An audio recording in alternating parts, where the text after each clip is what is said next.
ఈ రోజు డాక్టర్ బాబాసాహెబ్ అంబేద్కర్ యొక్క జయంతి. ఆ సందర్భంగానే మనం ఈ యొక్క కార్యక్రమం జరుపుకుంటూ వస్తున్నాం. అయితే అంబేద్కర్ ఎక్కడ పుట్టారు, ఏం చేశారు, ఇవన్నీ కూడా మనకి తెలిసినటువంటి విషయాలే. కానీ ఈ రోజు చెప్పబోయే విషయం ఏంటంటే, బాబాసాహెబ్ అంబేద్కర్ యొక్క జయంతి మనం చేస్తున్నాం, కానీ ఆయన చేస్తున్న కార్యం తెలియట్లేదు.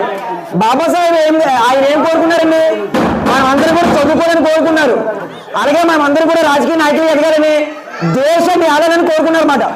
సో నేను చెప్పిన విషయం ఏంటంటే, ఈ రోజు జయంతి చేస్తున్నాం, ఎవరైనా సరే మళ్ళీ ఆపడతారు, ఏంటో అంబేద్కర్ జయంతి మీరు ఎందుకు చేస్తున్నారు అని అంటారు.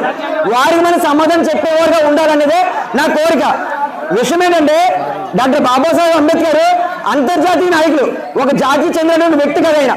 ఈయన అంతర్జాతీయ నాయకుడిని ఈ రోజు మన దేశంలోనే ఒక జాతికి సంబంధించినటువంటి నాయకుడిగానే చేసేస్తున్నారు.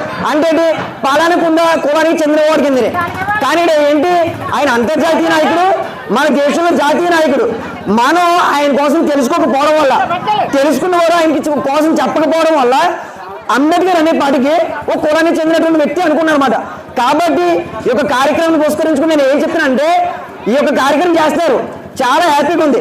ఆ కార్యక్రమంతో పాటు బాబాసాహెబ్ గారి కోసం కొన్ని విషయాలు తెలుసుకోవాలని మీ అందరినీ కూడా ప్రేమపూర్వకంగా అడుగుతూ, ఈ యొక్క కార్యక్రమం తర్వాత తదుపరి జరగబోయే కార్యక్రమంలో కూడా అందరూ కూడా సేఫ్గా మీకు సంతోషాన్ని పంచుకుంటూ, ఆ యొక్క ర్యాలీలు అయితే ఏమి, తీర్మానాలు అయితే ఏమి, అందరూ కూడా క్షేమంగా ఉండాలని ఆ భగవంతుని ప్రార్థిస్తూ ఇక ప్రసంగాన్ని ముగిస్తున్నాను. అందరికీ కూడా జై భీమ్.